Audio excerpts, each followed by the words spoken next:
شعیب شاہین صاحب، آپ آل دو legal expertise رکھتے ہیں، لیکن ایک ایسی سچویشن ہے جس میں ہم نے بہت ساری لیگل لیکوناز کی وجہ سے بڑی کمپلیکیشنز دیکھی ہیں. میں پہلے سسٹم کی بات کرنا چاہتی ہوں، پھر تھوڑا سیاست میں آئیں گے.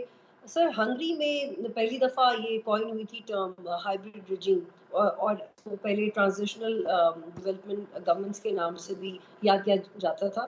اور اس کا مطلب یہ ہوتا تھا کہ ملٹری اسٹیبلشمنٹ ایک رول پلے کر رہی ہے، ایلیٹ ایک رول پلے کر رہی ہے، لیکن بظاہر الیکشنز بھی ہو رہے ہیں، پارلیمنٹ بھی ہے، لوگوں کے نمائندے بھی ہیں، میڈیا بھی ایک حد تک کام کر رہا ہے.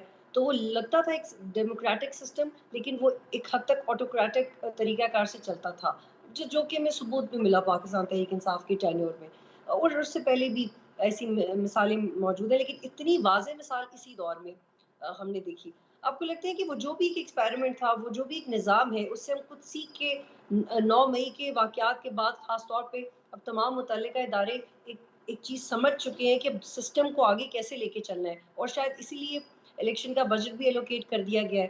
آپ سمجھتے ہیں کہ وہ ایک قدم آگے بڑھ چکے ہیں سسٹم کو چلانے کے لیے، یا وہیں پہ سٹک ہے؟ شعیب شاہین صاحب. دیکھیے، پہلی بات تو یہ ہے کہ ہمیں حقائق سے منہ موڑنے کو کہا جاتا ہے، سچ نہ بولنے کا کہا جاتا ہے. سچ یہ ہے کہ آج آپ کا میڈیا آزاد نہیں ہے، آپ ڈکٹیٹڈ ہیں. آپ ایک شخص کا جو موسٹ پاپولر لیڈر ہے اس وقت فیڈریشن کی واحد علامت ہے پی ٹی اے کا چیئرمین، آپ اور میں نہ اس کا نام لے سکتے ہیں نہ اس کی تصویر چلا سکتے ہیں. اور آج یہ حالت ہے کہ بنیادی انسانی حقوق معطل ہیں.